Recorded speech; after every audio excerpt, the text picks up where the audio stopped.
Hello my quilt friends, back again to week 5 of our Dots on Point quilt along. This week it's all about sewing our quilt top together, so create some space for your layout and let's do that.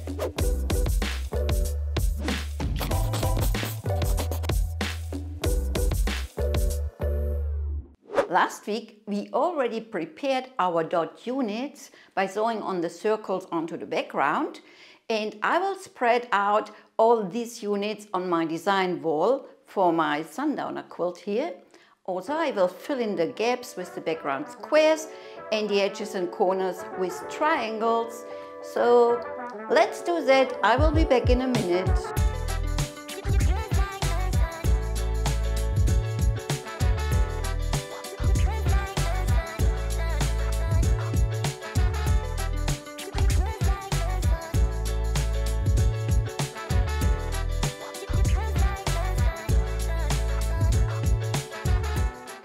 Now we start by joining the rows.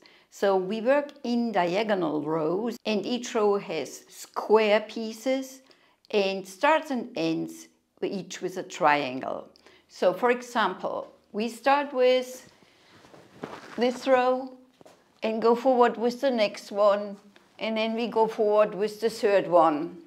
And I prepare 3 rows and then show you how to press. I lay out my pieces. Take good care that this edge is aligned so that a triangle matches the square.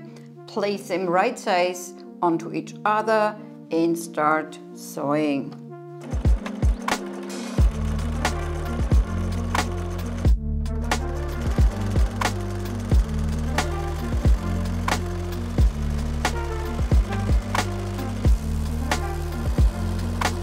I've laid out my rows, and when I start pressing the seam allowances, I alternate with each row. Let's say I start the first one pressing the seam allowance towards the left. For the second, I would go towards the right, and for the third, towards the left again. Let's do that. First, I like to set in the seams, means I press just over my seam. And now all to one direction, whatever it is.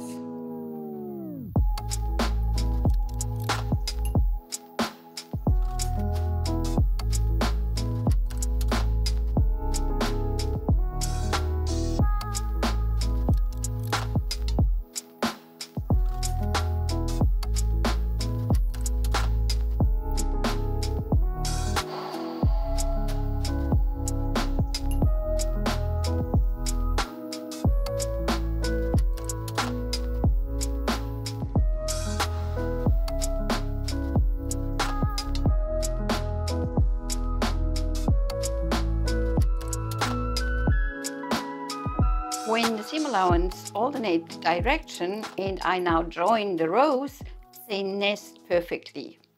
See, now I can bring the both rows onto each other, and then with my fingertips I can even feel that bit of bulk here, and I can move it until it nests like that. And then I pin it through.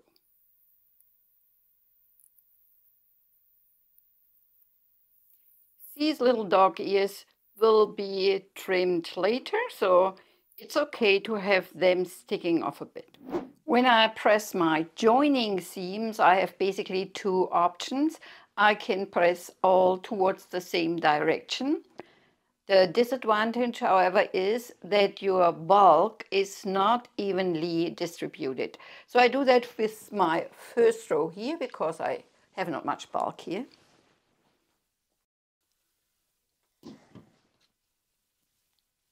For my other joining seams, I would prefer to press them open. It's a little bit more tricky, as you can see, to open them up while pressing.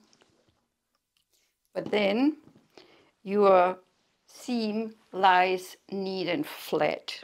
In the same manner, you go now along and you first join your pieces to rows, and then you join your rows to make the complete quilt top.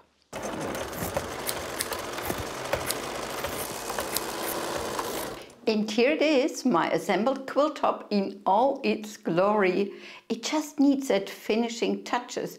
Oh my, if it wouldn't be that much work to quilt now and bind all that stuff, and it would go just like, wow, that was fast. And it changed even other things, but it's not a topic for today.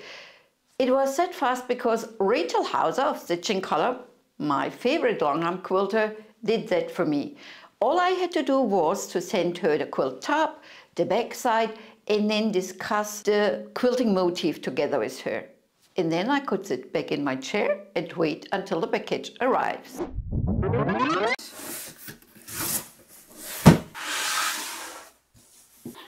Yay! Here it is, the quilt in all its glory.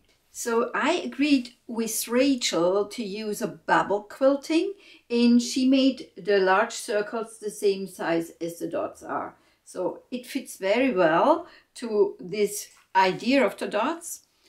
And my job is it now to trim off the edges and to square it to a really square piece. I gave her as a backside just a solid white fabric, which I had enough in stock here. And for the batting, we went with a cotton batting.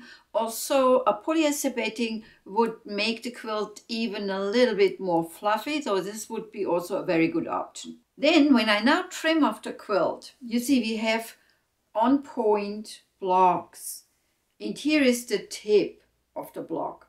And usually I would measure 1/4 of an inch apart from the tip, and this would be my cutting seam.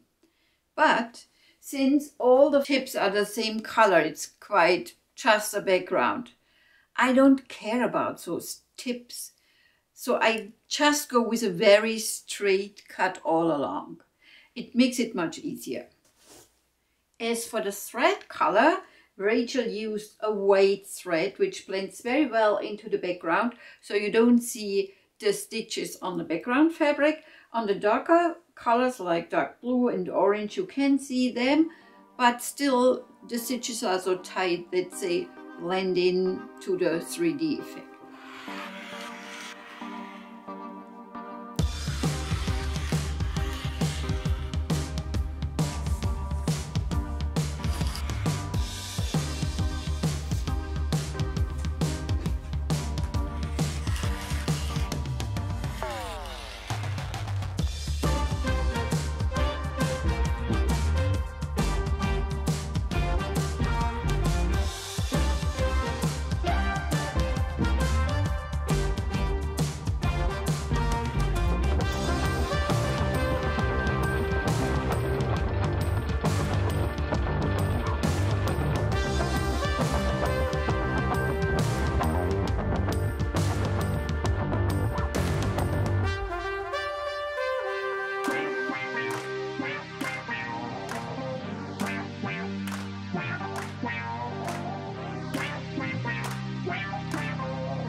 I didn't explain much about our final step, the binding, because you know, that's always the same procedure.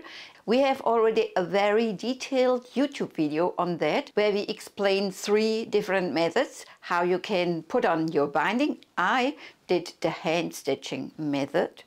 That's my favorite one. So I hope you had a lot of fun with our community, so along with us, you picked up a lot of tricks and tips. And I can't wait to see your variation on Instagram.